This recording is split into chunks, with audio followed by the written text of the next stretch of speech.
Bismillahirrahmanirrahim. Dear students, we will keep discussing our lecture number 2, session number 2, concept number 7. बेटा इसमें एक और चीजें पढ़ेंगे। अब तक जो आज के सर शुजा को ऐड करो क्लास में सर। जी बेटा नहीं है यहाँ पे कोई। अच्छा बेटा, अब तक हम सिर्फ 2 पॉइंट सीख कर आए हैं। पहले पॉइंट कॉन्सेप्ट नंबर 5 में हमने ये पढ़ा था।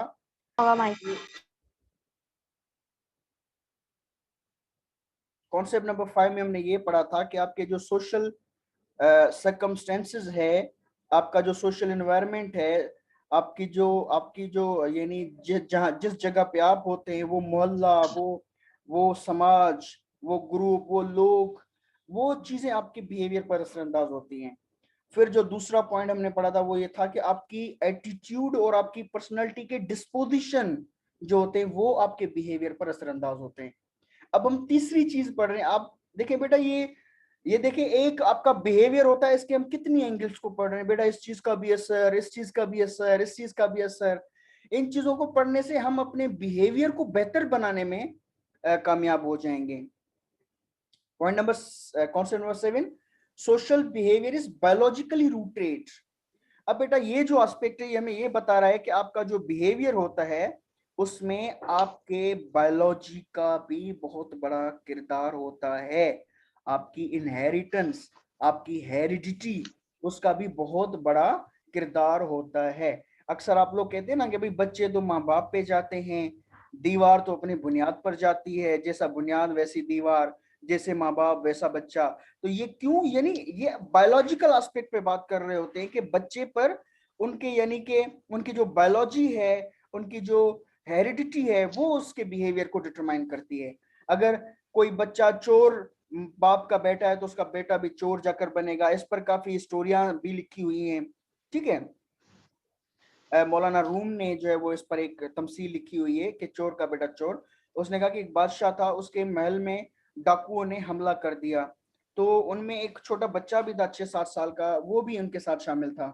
तो बादशाह ने कहा कि दूसरों को तो हम फांसियां दे देते हैं, वो 6-7 साल का बच्चा है, उसको हम छोड़ देते हैं, इसको हम जो है वो इसको हम निपाएंगे और उसको हम अपना बेटा बनाएंगे। तो वजीर ने कहा कि बादशाह सलामत, आप ऐसा ना करें, वो चोर है तो चोरों का बेटा होगा और उसका यानी बिहेवियर, आपकी तरबियत उनको अच्छा नहीं कर पाएगी। उसने कहा नहीं। तो वो बड़ा जब हुआ तो वो बादशाह की बेटी को भगा कर लेकर गया। तो वो कहते हैं कि उनके जो बायोलॉजिकल जरासीम थे अपने माँ बाप के, उन्होंने असर उसके बिहेवियर पे जरूर किया। तो ये हम सीख रहे हैं इस एस्पेक्ट में। Number 1, everyone who has taken introductory psychology has learned that nature and nurture together form who we are. बेटा ये बात आप अपने जहन नशीन कर लीजिएगा, बल्कि रट लीजिए कि नेचर और नर्चर, ये कंट्रोवर्सी पाई जाती है सोशियोलॉजी और साइकोलॉजी में। नेचर नेचर यानी आपकी बायोलॉजी, नर्चर यानी आपकी तरबियत। यानी कहते हैं आप एक जो इंसान है, बंदा है, एक जो पर्सनैलिटी है, आपकी पर्सनैलिटी को बनाने में आपकी हेरिडिटी का किरदार ज्यादा है या आपकी सोशलाइजेशन का किरदार ज्यादा है। जो बायोलॉजिस्ट हैं वो कहते हैं नहीं भाई, आपकी बायोलॉजी उसका बहुत ज्यादा किरदार होता है। लेकिन वो जो सोशल एस्पेक्ट वाले होते हैं वो कहते हैं नहीं भाई, हेरिडिटी का इतना नहीं होता, आपकी जो तरबियत है उसका बहुत ज्यादा होता है। एक फिलोसोफर था उसका वो था नर्चरिस्ट। नर्चरिस्ट यानी वो, उनका मानना है कि तरबियत से बंदा बनता है, ठीक है, उसकी हेरिडिटी का कमाल इतना नहीं है। उसने तो ये भी दावा कर दिया कि उसने कहा कि आप ऐसा करें, मुझे कोई भी 10 बच्चे दे दे और मुझे अपनी मर्जी का माहौल दे दे, मैं उनको डॉक्टर बना दूंगा। यानी वो कह रहे थे कि अंदर की डिस्पोजिशन, उनके बायोलॉजिकल सेल, उनका इतना किरदार नहीं है जितना आपकी तरबियत का किरदार है। आपकी तरबियत ही उसको ऐसा बनाती है जैसा कि वो होता है, ठीक है सर। बेटा। माहौल में भी बड़ा फर्क पड़ता है सर। हाँ, लेकिन अभी हम ये पढ़ रहे हैं बेटा, आपका जो नर्चर है ये माहौल में आ जाता है, नर्चर माहौल में आ जाता है, ठीक है। नेचर यानी जो आप अपने माँ बाप के वजूद से, आप जैसे एक बच्चा जो पैदा होता है ना, पहले दिन आप समझें वो क्या होता है, माँ बाप का असर ही होता है उसके अंदर, लेकिन आहिस्ता आहिस्ता माहौल उस पर असर करना शुरू कर देता है, जिस तरह का उसका माहौल होता है। लेकिन अभी जो यानी ट्रेंड चल रहा है वो ये है कि आजकल ये माना जा रहा है कि हमारी जो पर्सनैलिटी है, यानी हु वी आर, हम जो कोई भी होते हैं, हमारी जो पर्सनैलिटी होती है, अच्छे हैं या बुरे हैं, उसमें दोनों का मिक्सचर होता है। किसका? बायोलॉजी का भी होता है और तरबियत का भी होता है। ठीक है, बायोलॉजी भी अपना रोल प्ले कर रही होती है और आपका माहौल वो भी रोल प्ले कर रहा होता है। अच्छा, number 2, as the area of a rectangle is determined by both its length and width, यानी आप जब कभी किसी रूम को, किसी एरिया को आप नापते हैं तो आप दो दो चीजें उसकी देखते हैं। क्या देखते हैं? लंबाई और चौड़ाई। उसकी लेंथ जोड़ा। क्या है, उसकी विड्थ क्या है। बिल्कुल इसी तरह से आप इंसान की पर्सनैलिटी को भी इन दो डायमेंशंस के दरमियान में मेजर करेंगे कि उसकी बायोलॉजी ये है, उसकी हेरिडिटी ये है और उसकी तरबियत ये है, उसकी नेचर ये है, उसका नर्चर ये है। बेटा नेचर, नेचर कहते हैं फितरत को। फितरत वो चीज जो आप लेकर माँ के पेट से पैदा हुए हैं। नर्चर, नर्चर कहते हैं तरबियत को, जो कि समाज आपको देता है, जिस समाज में आप रहते हैं। आप ये बताएं, एक काला बच्चा है, यानी माँ काली बाप काला, जो अंग्रेज अमेरिका में काले गोरे हैं, तो ब्लैक मदर ब्लैक फादर। अब उसकी पर्सनैलिटी, अब उसको पहले दिन ही चाइना वालों ने ले लिया। अब वो किस तरह की पर्सनैलिटी बनेगा? वो बड़ा होगा, उसके अंदर रीत रस्में, कल्चर, वो सारी लैंग्वेज, सब कुछ, सोच उसकी सारी चाइनीज की तरह होगी, लेकिन उसकी फिजिकल अपीयरेंस किसकी तरह होगी बेटा? उसी काले माँ बाप की। हाँ एग्जैक्टली। तो यानी आपकी जो पर्सनालिटी है वो आपकी नेचर और नर्चर दोनों से बनती है। अच्छा, so do biology and experience together create us, यानी आप जो कोई आपकी पर्सनालिटी है ना, एक आपका एक्सपीरियंस होता है, सोशल एक्सपीरियंस, जिसको हम नर्चर कहते हैं, और आपकी बायोलॉजी होती है, जिसको हम नेचर कहते हैं। ये दोनों चीजें मिलकर आपको बनाती हैं। नंबर 3, यानी अब तक जो 2 पॉइंट्स हमने पढ़ी हैं, इसमें हमने ये सीखा है कि आपका जो सोशल बिहेवियर है, इस पर यानी आपकी बायोलॉजी का भी कहीं तक कुछ ना कुछ असर होता है। यानी जैसे माँ सर बाप, इसमें से अब इससे बेटा आपने ये बात सीखी कि अक्सर औकात आप लोगों ने देखा है ना कि जब हम शादियां करते हैं तो ये देख रहे होते खानदान, खानदान कैसा है। आप आपको ये पता है खानदान क्यों देखा जाता है? आपको पूरे खानदान से शादी थोड़ी करनी है, आपको तो एक लड़की से शादी करनी होती है। आप खानदान क्यों देख रहे होते हैं? आप इसीलिए देख रहे होते हैं क्योंकि उसकी, उनका असर होता है इस बंदे की माइंडसेट पर। इज इट जी clear? Sir. Is it clear? Yes sir. अच्छा, सर उसके एक अलावा हमने सुनी थी, कैन आई शेयर? जी बेटा, जरूर जरूर। जुनेद, इन बच्चों का नाम आप नोट करते जाएं। जी सर जी सर जी सर, एक राजा था, जी उसका ना दिल आ गया था ना किसी भीख मांगने वाली पर, फकीर पर। हम्म तो सबने उसे मना किया था कि ना इससे ना करो शादी, तो उसने कहा कि नहीं ये मुझे अच्छी लगती है। सबने उसे समझाया था कि इसके जो इसका बैकग्राउंड है और जो इसके जीन्स है उसका असर होगा, तो उसने कहा कि नहीं, वो नहीं मान रहा था। उसने ऐसे शादी की, तो उसके शुरू से ही उससे उसके जीन्स में यही था कि भीख मांग के खाते थे, हर चीज करते थे। वो लड़की जब शादी करके आई, महल में थी, इतने बड़े महल में, तो उसे मजा नहीं आता था। तो वो खिड़कियों में एक तरफ आटा रखती थी, एक तरफ सिक्के रखती थी, और देन वो बाहर जाके फिर वहां से उठा के पका के खाती थी। जी तो बिल्कुल। इसमें सर पता पता चलता है कि वाकई जीन्स का असर पड़ता है, जी जी बिल्कुल बिल्कुल बिल्कुल। असर पड़ता है। हाँ एग्जैक्टली एग्जैक्टली। जी बेटा, अब हम आते हैं पॉइंट नंबर 3 पर। What brain areas enable our experiences, यानी बेटा आपने कभी माइंड की वो जो आजकल वो निकलती है ना, माइंड के पिक्चर्स निकलती हैं, आपको पता है?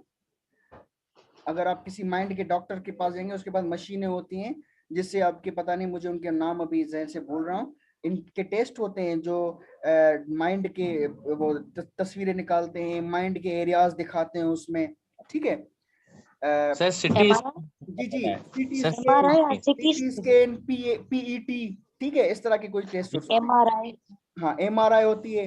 ठीक है बेटा, अच्छा, इनके जरिए आजकल जो न्यूरो साइंटिस्ट है, न्यूरो साइकोलॉजिस्ट है, वो क्या कर रहे होते हैं, आपके माइंड को उन मशीनों से कनेक्ट कर देते हैं, फिर देखते हैं कि कौन से एक्सपीरियंस से आपके माइंड का कौन सा पार्ट, कौन सा एरिया जो एक्टिव हो रहा है, यानी फिर अंदाजा लगाते हैं कौन से पार्ट का किस चीज से ताल्लुक है।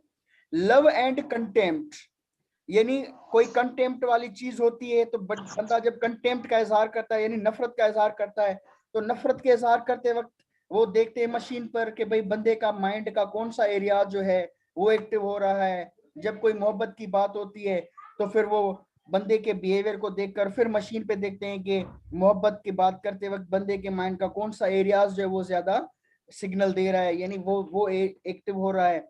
हेल्पिंग, मदद, जब बंदा मदद करता है तो उसके माइंड का कौन सा एरिया एक्टिव होता है। एग्रेशन, गुस्सा करता है तो उसके माइंड का कौन सा एरिया जो है वो जो है यानी करता है। परसेप्शन एंड बिलीफ, यानी ये सारी चीजें आपके परसेप्शन और बिलीफ पर भी असर कर रही होती है, और इसका पता हमें यानी उनके जो है वो माइंड की पिक्चर से लग रहा होता है।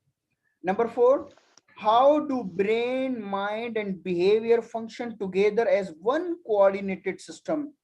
यानी आजकल इस पे भी रिसर्च हो रही है कि आपका माइंड, आपका ब्रेन, आपका बिहेवियर, यानी आपका माइंड और ब्रेन जो है वो इनका आपके बिहेवियर के साथ क्या कनेक्शन है, इस पर भी बहुत ज्यादा जो है वो बातचीत की जा रही है, बहुत ज्यादा रिसर्च की जा रही है। और आपको पता है आपका माइंड जो है वो तो प्योरली बायोलॉजिकल होता है, ठीक है, प्योरली बायोलॉजिकल होता है। अगर कोई बंदा है, आपने देखा होगा एक बोनी लड़की बोना लड़का, बच्चा पैदा होगा, बोना, बोनी प्लस बोना इज इक्वल टू बोना।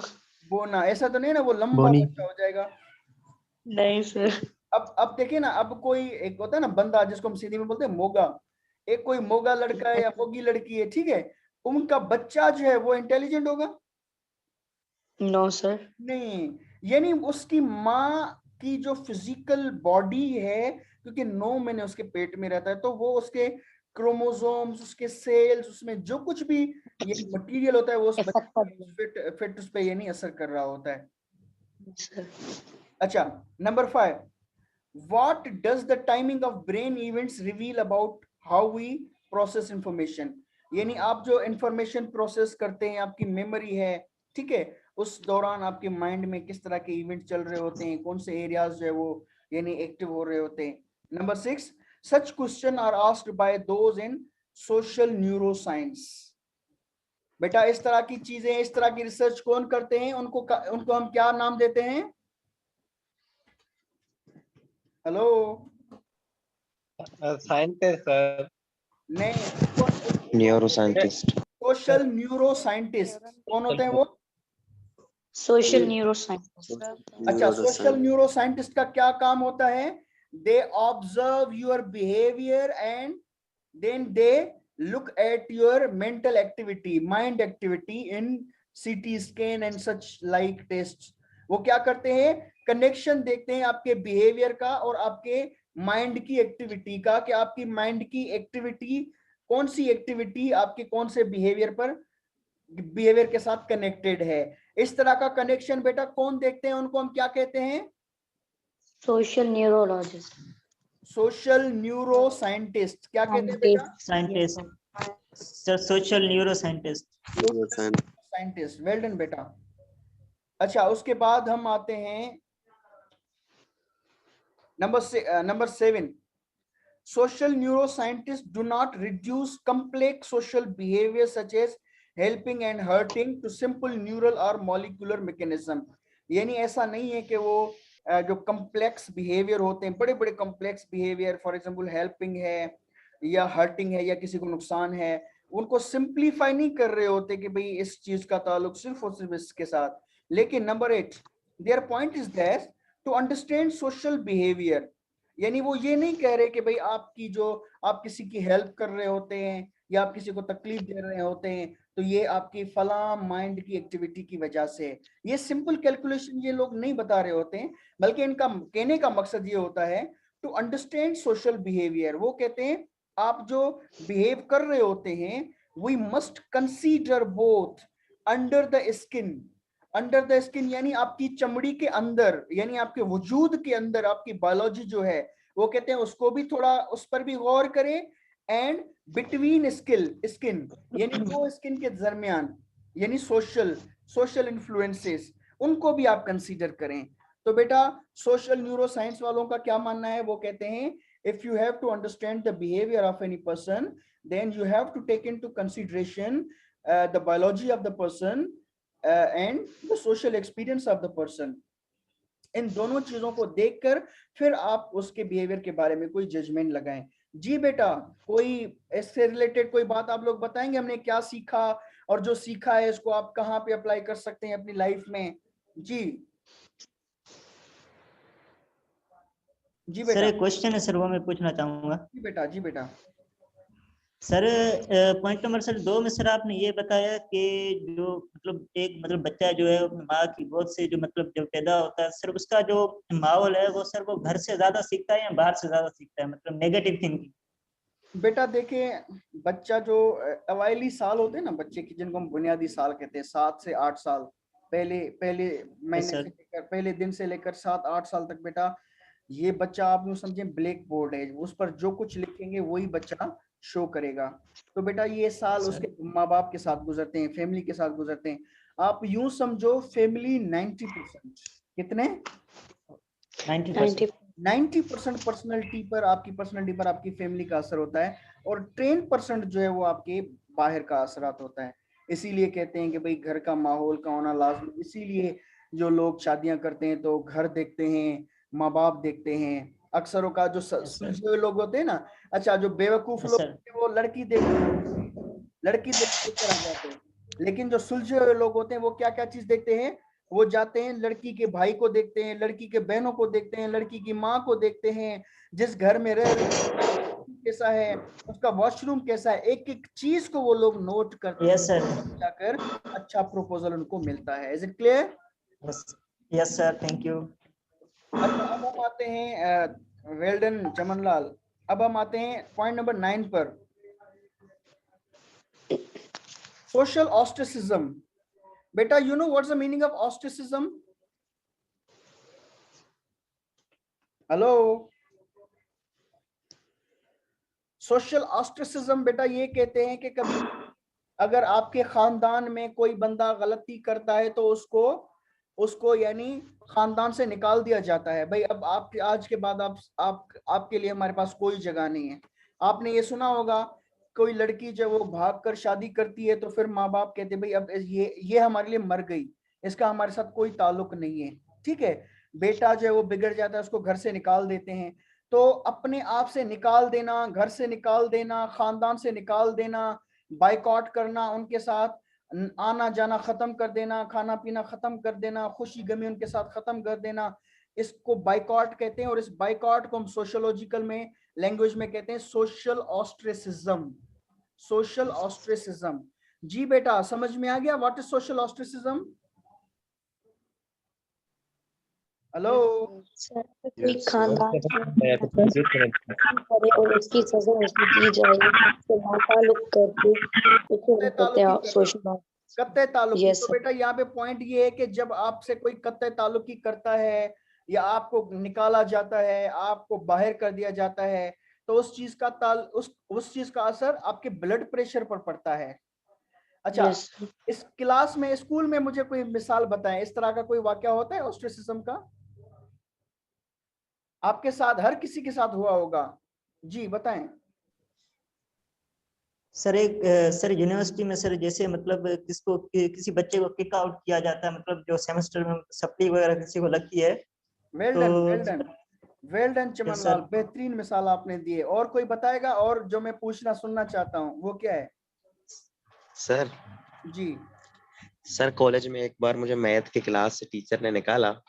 हाँ, तो सेकेंड ईयर में मैं पूरा साल मैंने मैथ का क्लास नहीं लिया।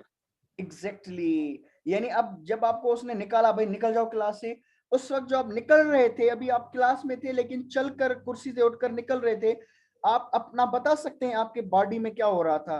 गुस्सा, मोहब्बत, क्या नफरत? सर गुस्सा, नफरत। हाँ, यानी ब्लड प्रेशर आपका थोड़ा आगे पीछे हो रहा होगा। अगर उस वक्त किसी के पास मशीन होगी ब्लड प्रेशर चेक करने की, और क्लास से निकलते वक्त आपसे को कहता भाई 1 मिनट आपका ब्लड प्रेशर चेक करें, फिर आप निकल जाएं, तो आपका ब्लड प्रेशर ज्यादा हो चुका होता उस वक्त।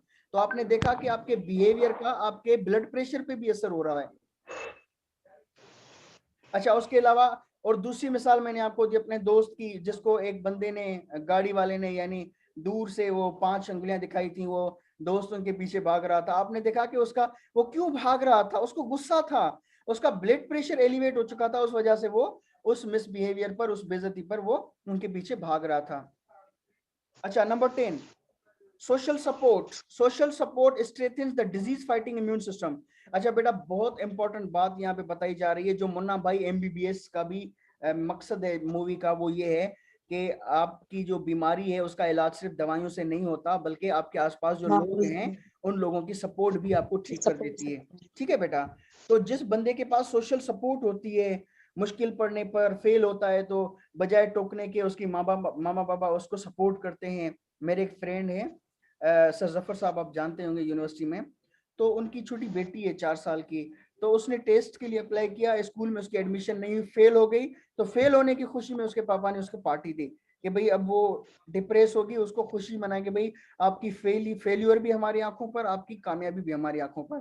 तो इस तरह की सोशल सपोर्ट बच्चे को अंदर से ताकत देती है, बायोलॉजिकली भी, मेंटली भी, सोशली भी, इमोशनली भी। तो यहाँ पे पॉइंट ये था कि आपका जो इम्यून सिस्टम है, उस इम्यून सिस्टम को स्ट्रांग बनाती है कौन सी चीज? Social support. नंबर 11 जी, अपनों का साथ। जी बिल्कुल, अपनों का साथ। Number 11, we are biopsycho social organism. बेटा, हम जो ऑर्गेनिज्म हैं, यानी हम, उसमें 3 चीजों का कमाल होता है, बायोलॉजी, साइकोलॉजी एंड सोशोलॉजी। यानी आपकी सोशोलॉजी, समाज, आपका समाज आपको बना रहा होता है, जैसे समाज में आप रहेंगे आप वैसे बनेंगे, करप्ट समाज में रहेंगे तो करप्ट बनेंगे। आपकी साइकोलॉजी आपको बना रही होती है, आपका बेंट ऑफ माइंड क्या है, आपकी डिस्पोजिशन क्या है, ये भी आपको बना रही होती है, और आपका बायोलॉजी, आप जिस तरह के हैं। ठीक है। अच्छा, वी रिफ्लेक्ट द इंटरप्ले यानी इन 3 चीजों का आपस में mixture. We reflect the interplay of our biological, psychological and social influences. यानी इन 3 तरह के इन्फ्लुएंसेस हमारी पर्सनालिटी पे पड़ रहे होते हैं, फिर हमारा बिहेवियर वो चीजें बना रही होती हैं। And that is why today psychologists study behavior from these different levels of analysis. यानी आज के जो साइकोलॉजिस्ट हैं वो आपके बिहेवियर को, आपकी पर्सनालिटी को कैसे पढ़ रहे होते हैं? इन तीनों चीजों, तीनों एस्पेक्ट से पढ़ रहे होते हैं। इनको हम कहते हैं लेवल ऑफ एनालिसिस। क्या कहते हैं? Level of analysis. यानी 3 level of analysis, biological analysis, social analysis and psychological analysis. इन 3 मुख्तलिफ जावियों से वो आपकी पर्सनालिटी को पढ़ रहे होते हैं। जी बेटा, कोई चीज पूछना, कोई चीज शेयर करना चाहेंगे? सर स्टूडेंट को ऐड कर दें। जी बेटा।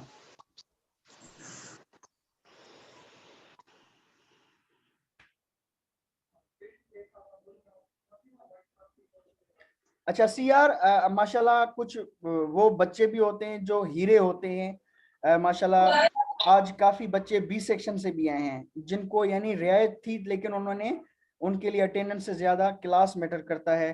तो बेटा आप लोगों के लिए मेरे दिल में बहुत ज्यादा इज्जत बढ़ी है, जो स्पेशली बी सेक्शन से आए हैं। तो वो लोग पार्टिसिपेट कर रहे हैं, जैसे चमन लाल है, शराफत है, तो बेटा उनके नाम भी जरूर लिख लीजिएगा। ऐसा नहीं किया कि भाई वो बी सेक्शन से तो उनके नाम नहीं लिखने हैं, ताकि उनकी पार्टिसिपेशन उनकी जो है वो हम वहां पे मेंशन कर लें। Thank you sir, thank you. अच्छा, concept number 8, social psychology's principles are applicable in everyday life. यानी आपकी जो एवरीडे लाइफ है बेटा, यहाँ पे ये बहुत ही इंपॉर्टेंट पॉइंट है कि ये जो सोशल साइकोलॉजी के कॉन्सेप्ट पढ़ रहे हैं, इसको आप अपनी रोजमर्रा की जिंदगी में कैसे अप्लाई करेंगे। नंबर 1, कहाँ पे आपको देखने में मिलेंगे? नंबर 1, वैसे तो बहुत जगह पे, हर जगह पे मिलेंगे, लेकिन यहाँ पे टाइम कम है तो इसीलिए हम सिर्फ 2-3 चीजें डिस्कस करेंगे। Number 1, social psychology has the potential to illuminate your life. बेटा what's the meaning of illuminate your life? Sir life को चेंज करना, मतलब तब्दील करना, रोशन करना।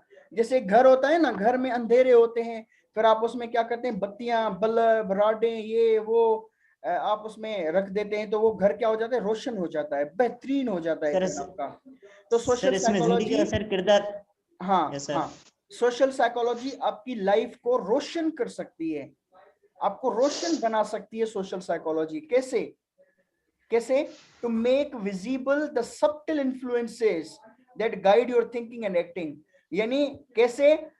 मेक विजिबल यानी उन चीजों को जाहिर करती है। जब लाइट आती है तो वो चीजें जो आपको दिखती नहीं है वो जाहिर हो जाती है। किसी फर्श पे एक सुई भी होती है तो अंधेरे में नहीं दिखती, लाइट आ जाती है तो दिखना शुरू हो जाती है। तो जब हम सोशल साइकोलॉजी को पढ़ते हैं तो हमें इसके पढ़ने से वो जो सबटल यानी छोटे से इन्फ्लुएंसेस थे जिनको हम फॉर ग्रांटेड करते थे, उनको कोई अहमियत नहीं देते थे, उनकी भी हमें पता चल जाता है, यार ये चीज हमारी थिंकिंग पर असर कर रही थी, यार ये चीज हमारी एक्टिंग पर, हमारे बिहेवियर पर असर कर रही थी, तो इतनी ज्यादा इंपॉर्टेंट ये चीज थी। तो इस तरह से आप अपनी थिंकिंग और एक्टिंग को बेहतर बनाते हैं, और जब आपकी थिंकिंग और एक्टिंग बेहतर होती है तो आप एक अच्छे पर्सन बन जाते हैं, आपकी पर्सनालिटी ग्रूम हो जाती है। जब आपकी पर्सनालिटी ग्रूम हो जाती है तो सोशल मार्केट में आपकी वैल्यू बढ़ जाती है। जी बेटा, कोई बात कोई शेयर करेंगे इस पॉइंट नंबर 1 के निस्बत से? सर इसमें सर किरदार का भी सर इसमें होता है। कैसे? सर जैसे आपने बताया कि सर ये eliminate sir your life, sir मतलब जिंदगी को रोशन करना, तो सर ये जो माहौल में जो मतलब हम सीखते हैं तो सर इसमें किरदार का भी होता है, या मतलब जो है ये सिर्फ इसको जिंदगी को मतलब रोशन करना बेटा, या अपने किरदार को भी अच्छा करना? किरदार देखें, किरदार भी आपकी जिंदगी का एक हिस्सा है, ठीक है? यस आपके सर। जिंदगी के बाग में से एक दरख्त है, ठीक है? तो इस पर भी असर होता है, लेकिन आपकी बाकी जो चीजें हैं उन पर बहुत ज्यादा असर होता है। आपकी सोच हो गई, ठीक है, आपका किरदार हो गया, आपका बिहेवियर हो गया, आपका एटीट्यूड हो गया।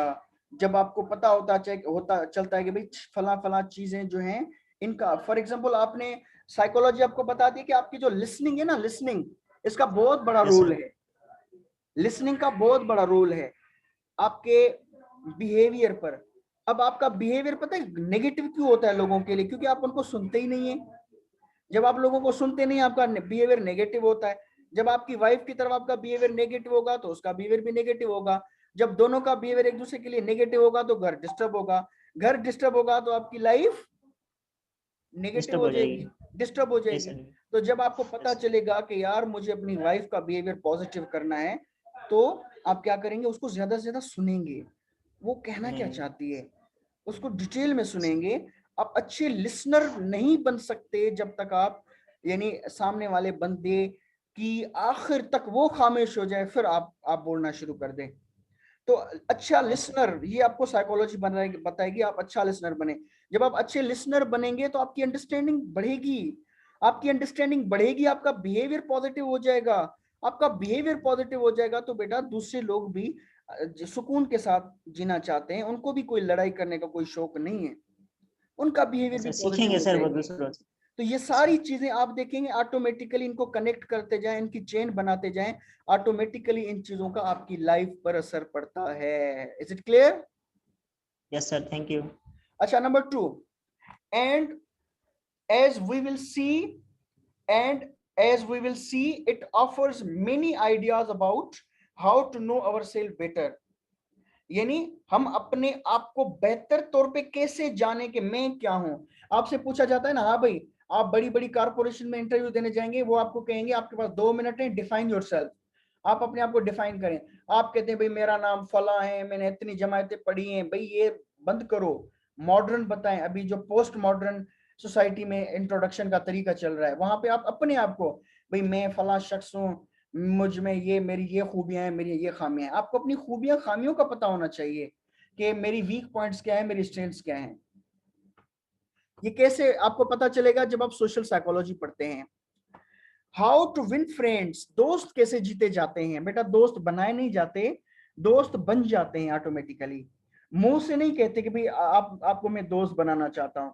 जो मुंह से बनाते हैं ना दोस्त, उनकी दोस्ती बहुत ही नापाईदार होती है, बहुत जल्दी वो दुश्मन बन जाते हैं। लेकिन वो दोस्त जो खुद ब खुद बन जाते हैं वो पाईदार दोस्त होते हैं, ठीक है? और कैसे बनते हैं? आप उनको जीतते हैं। दोस्तों को कैसे जीता जाता है?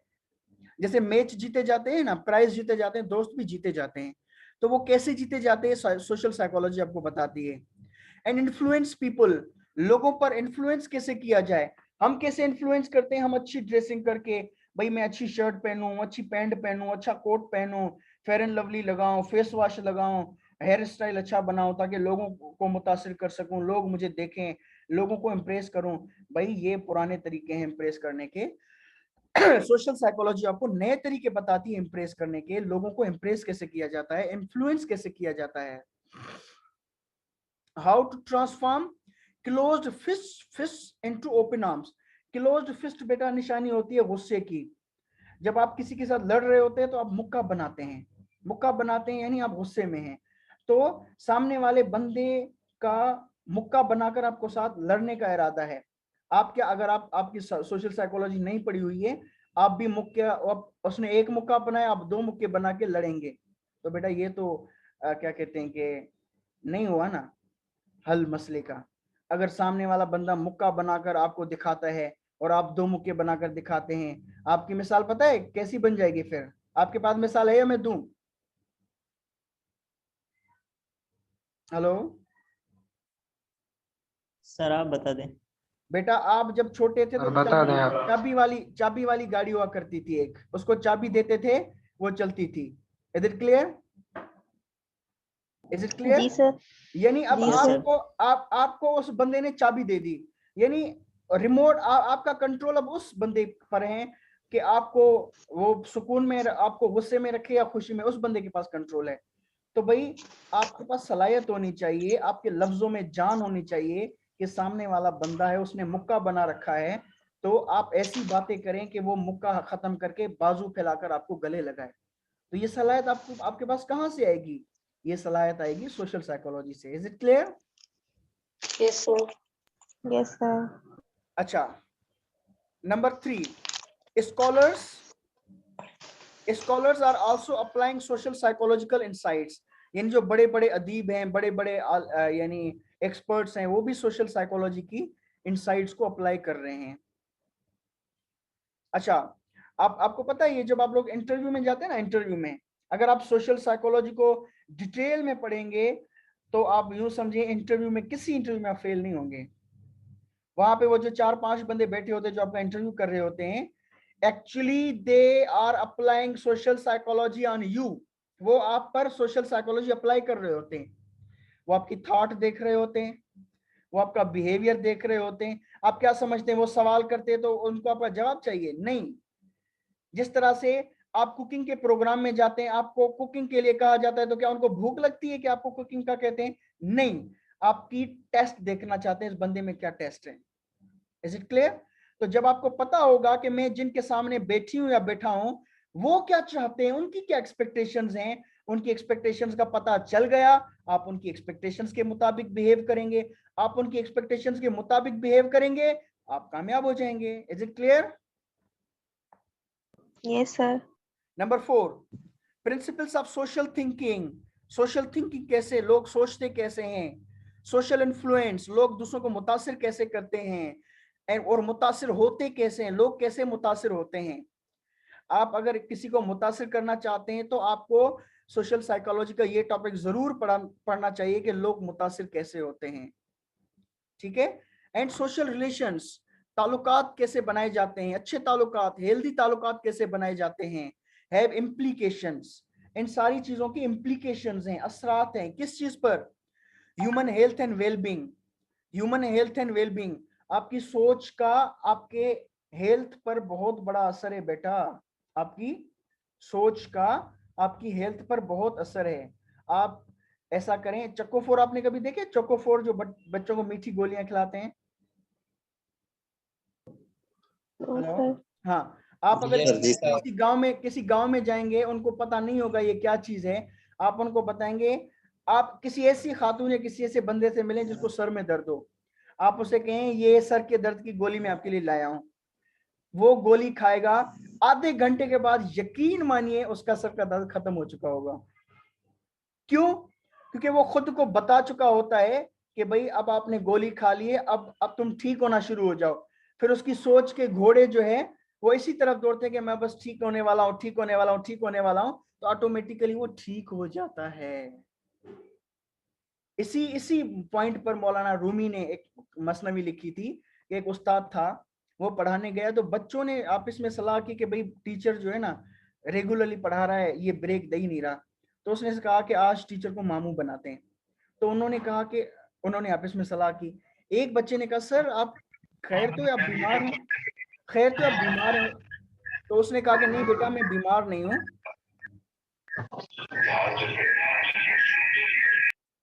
मैं बीमार नहीं हूँ, मैं ठीक हूँ। फिर पढ़ाना शुरू कर। दूसरे बच्चे ने कहा नहीं सर आप तो बीमार लग रहे हैं, आपकी आंखें देखें, 2 3 4 5। जब जितने ज्यादा लोग कोई बात कहते हैं तो यानी वो फिर हमें सच लगने लगती है। तो उसने कहा हाँ यार वाकई में बीमार हूँ। तो उसने फील करना शुरू कर दिया कि मैं बीमार हूँ। घर गया तो बीवी को कहा तुम तो मेरा ख्याल ही नहीं रखती, मैं तो बीमार हो गया हूँ और मुझे पता ही नहीं है। फिर वो घर जाकर जो रजाई ओढ़कर जो वो सो जाता है। फिर बच्चे अपने माँ बापों को भी भेजते हैं, पेरेंट्स को, भाई जाओ हमारे उस्ताद से पूछें। और आपको पता है जब आप पहले से माइंड में रखेंगे ना टीचर बीमार होगा बीमार होगा बीमार होगा, और आप जब जाएंगे तो आपको वाकई भी वो बीमार दिखेगा, क्योंकि माइंड में आपने जो चीज रखी है। जब इतने लोगों ने उनको कहा बीमार हो बीमार हो बीमार हो, और उसने माइंड से भी सोचा मैं बीमार हूँ बीमार हूँ बीमार हूँ, ऑटोमेटिकली 1-2 घंटे के बाद वो बीमार हो गया, सच्ची पच्ची में वो बीमार हो गया। तो आपने सर देखा थिंकिंग आ सोच जाती है का। ऐसी, जी सर ऐसी थिंकिंग सर आ जाती है वो महसूस। जी बिल्कुल, यानी आपकी थिंकिंग का आपकी हेल्थ पर बहुत बड़ा असर है। और आपको पता है ओवर थिंकिंग, जब कभी आप ओवर थिंकिंग करते हैं तो आपको सर दर्द होने लगता है। Is it clear? Yes sir. अच्छा, फॉर जुडिशियल प्रोसीजर जो कोर्टों में होता है, for judicial procedure, juror decision in court rooms, बेटा ये जो जज आपके बारे में जजमेंट करते हैं ना, आप मासूम हैं या कसूरवार हैं, इस पर भी सोशल साइकोलॉजी का बहुत बड़ा असर होता है। ये हम जजमेंट के चैप्टर में पढ़ेंगे।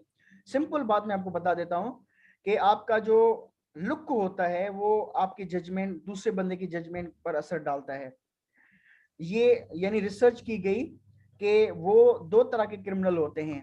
एक वो क्रिमिनल होते हैं जिनका चेहरा थोड़ा मासूम वाला होता है, मासूम वाला, उनको हम कहते हैं ना कि भाई ये क्या कहते हैं कि इसको हम सिंधी में बोलते हैं माठीना, माठीणु।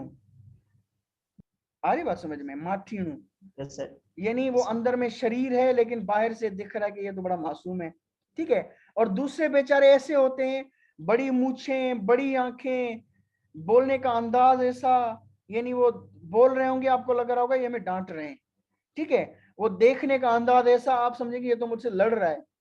ऐसे लोग आपने कभी देखे?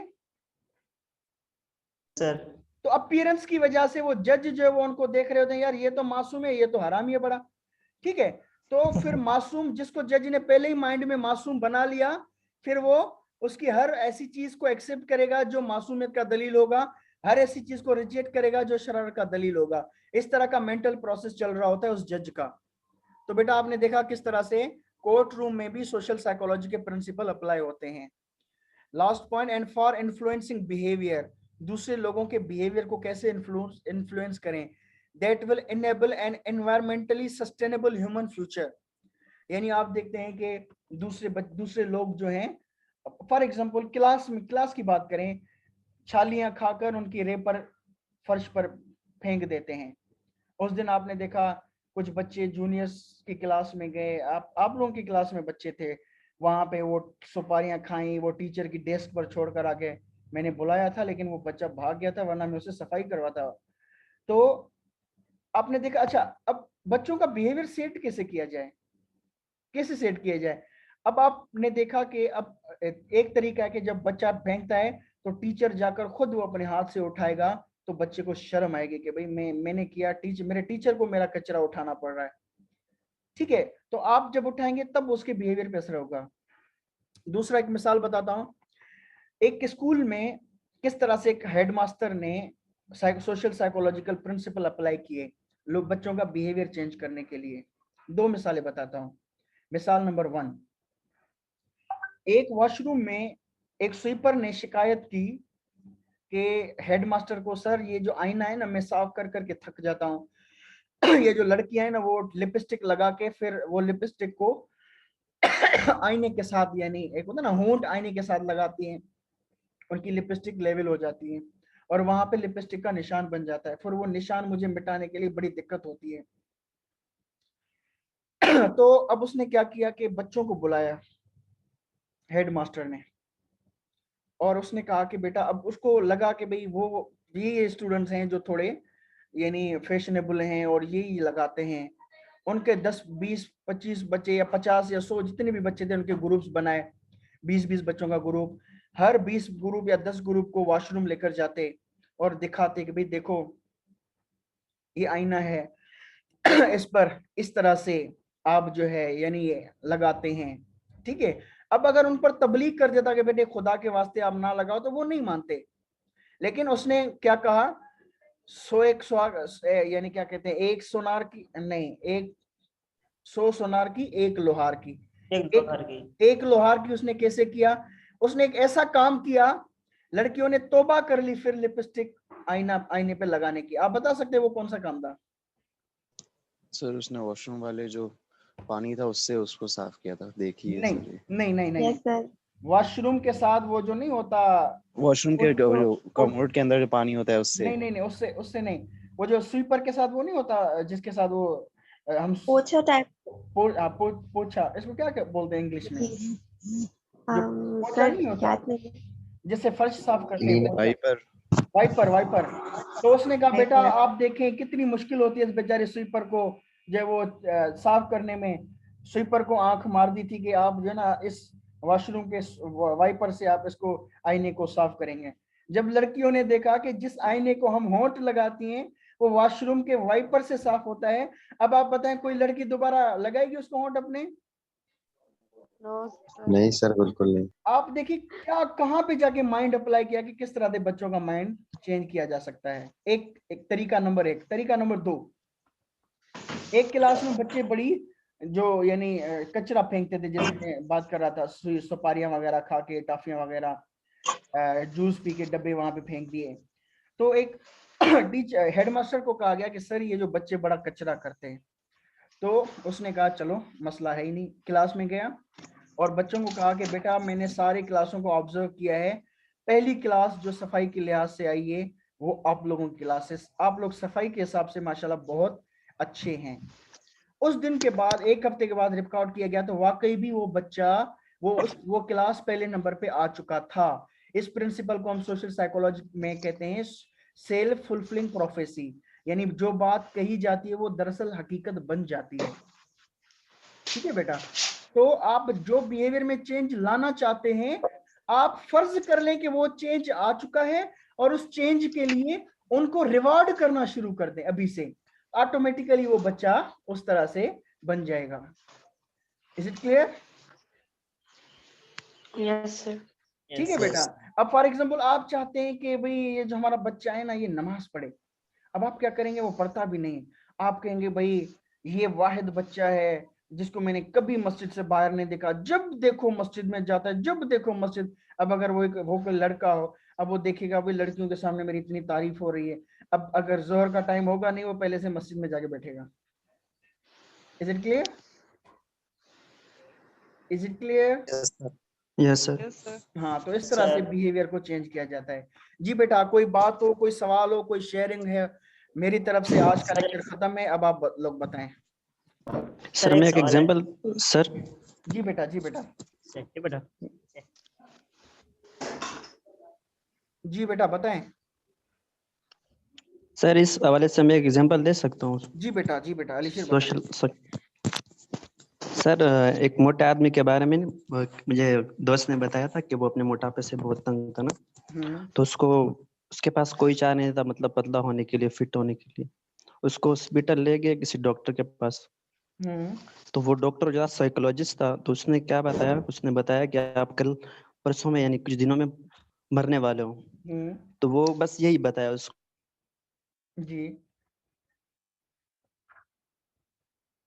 जी बेटा। अच्छा, और कोई? एनीवन? चले ठीक है बेटा, अगर कोई सवाल नहीं है तो फिर हम सेशन को खत्म करते हैं। सीआर आपने अटेंडेंस ले ली है दूसरे सेशन की? हेलो। CR, GR,